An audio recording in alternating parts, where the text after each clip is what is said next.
Hello, welcome back to the Wilts and Berks Canal Trust YouTube, and I'm Chloe Ford, the Swindon branch chair. I'm Steve. I do YouTube stuff on canals. Right, so your channel? Caught Above the Cut. Caught Above the Cut. I'll put the link in the description.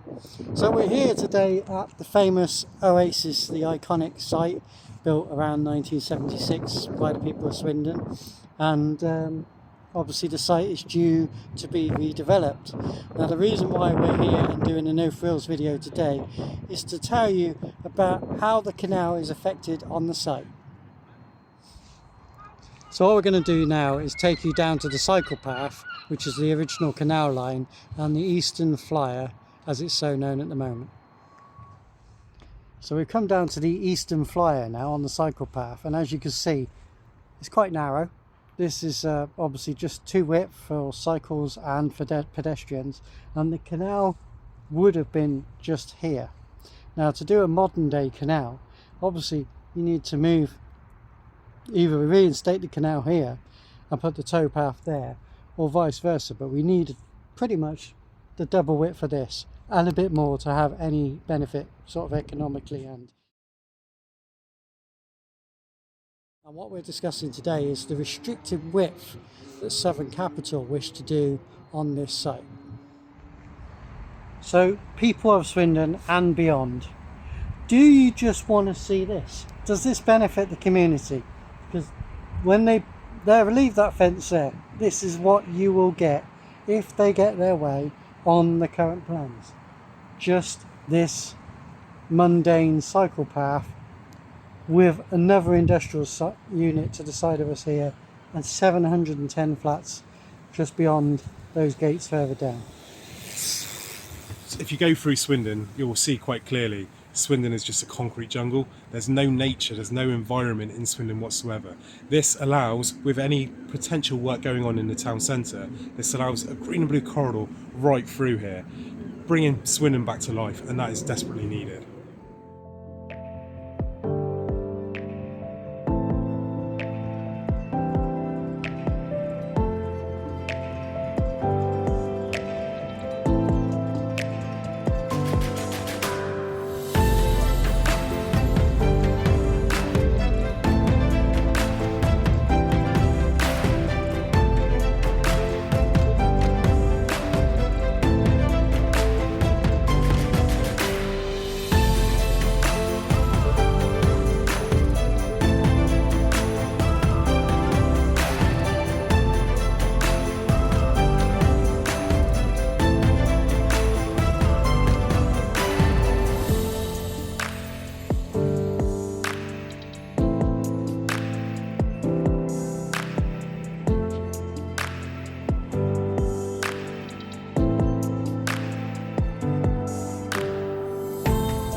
What Steve's going to do now is sort of talk about through the gains, the sort of the rings. So this is the old North Wilts Canal now, and the North Wilts Canal, when it was originally built, was more of a link for materials into Swindon and stuff. Nowadays, if it's restored as part of the Wilts and Berks Canal, it's going to add basically a link between sort of the southern canals going up into the Cotswold canals and further on. Now the reason it was built in the first place was there's a really bad bunch of corners on the River Thames where this went up to and the Cotswold Canal went up to. So this cut that corner off and allowed safer routes through. But this will be used massively from going south to north in the future to get up to Birmingham and the rest of the network. So just a little backstory here. About 10 to 12 years ago, when the Conservative Council were in Swindon, they did a deal with Severn Capital, and they were going to redevelop the Oasis site and the adjacent Clares site and put in a ski and snow dome. A bit similar to what's in the centre of Manchester, or just outside the centre of Manchester now. And that scheme fell completely flat. But during that time, the Canal Trust had worked with the designers, and we submitted some plans that were suitable for a route past this ski dome, as well as being a benefit to the site. Now, when that all fell through, it all went silent and there was nothing for a long period of time. Then we changed to a Labour council, and Severn Capital picked themselves back off the floor a little bit and started working back on the site.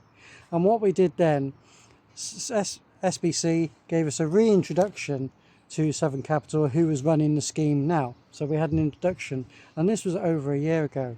Now, we met with Severn Capital, we said what requirements are on the site, we said we're happy to work with them regarding the width and you know, all the benefits that could come with it, or just the protection of the line as a bare minimum.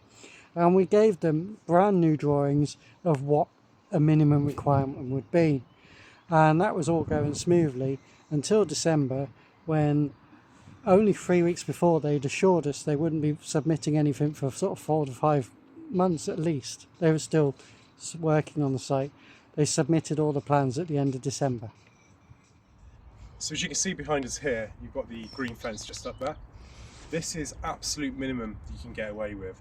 So you've got enough room here for the cut. You're going to need 2 boat widths, which is going to be about 15 foot, a tow path, and then you're going to need some sort of work here to restore this fence. You can see the slope on here, so there's going to have to be gabion baskets or something in on this side, and that will allow this route to be dug through at the very minimum. You really need double this, but that's not what's being asked for. So when this was first put down, this was put down as an E11 route. Now, an E11 route is just a heritage route. It doesn't necessarily state a width. The rest of the canal has a 30-metre barrier all the way down, so that's all protected. It can't be built on. Here they don't have that. So this is the boundary on this side for the Severn Capital land, and the boundary on that side is the old heritage wall, which was the old works, the GWR works. Now, if that boundary wasn't there, they could build right up to here and allow 1 person width, which they can't do. What the trust need is more land on this side, because the boundary here, this is sort of 5 metres wide. They need to double that at least to be able to restore the canal. Now, there's a lot of talk about this being a problem because of Severn Capital claim that they can't make the money off the site. But they can make the money off the site because if you do canal side living, you put 20% on the price of any property. So they can easily restore this canal or allow the route to be restored and still gain money from it by losing that tiny little bit of route to the side. Right, we've walked down as far as the Shepherd Street underpass. And this is a recent design that was done by an artist that the council employed. Does have a few errors, so don't moan at me in the video comments. It's very good. But it's very good. It is very good. It's very good. It's very bright. It's very vibrant, and at least it's canal related. Now, the North Wilts Canal ran through here. I will do a separate video about the renovation underneath this bridge with the lighting and the wording and so on. I'll do that in an upcoming video. There is lots of nods to the canal under here. Now, we're being totally flexible here. The option, at the moment, there isn't water either side. We're just protecting the route. So this could remain the Eastern Flyer, and we could put the canal there, but you would have to have substantial banking to make sure that the developed site doesn't slip into the canal.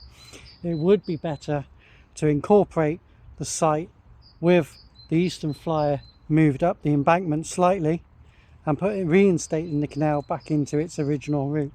That way the canal sits lower, which is better for the water, and obviously the towpath in modern terms can sit higher if needed or as required to the site. As long as it's adjacent, it can sit higher because modern day boating are all sort of electric and diesel powered.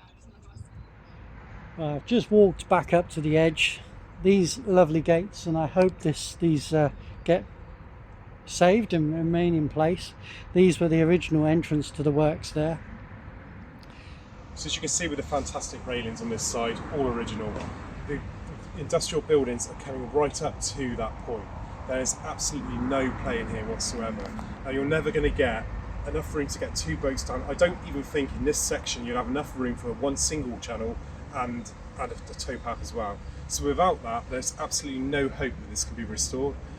The council wouldn't get rid of this cycle path, and quite rightly so, and it would just be a massive loss to the community to lose this now when it's such a big opportunity to restore this, or at least get this channel in place and ready to be used in the future.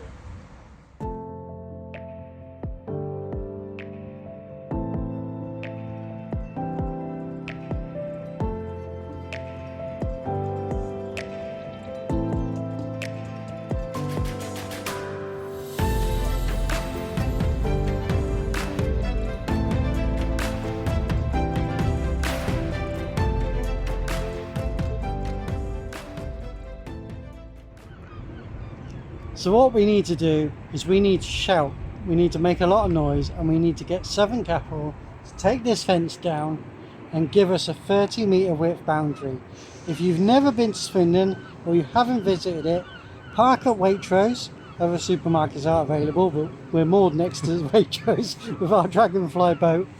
Go and have a look at what can be achieved in Swindon, and if you like what's there, then you'll know what we're aiming for here. I'll put a photo in so you can see it's a lot better than this. Catch you on the next one. Good day.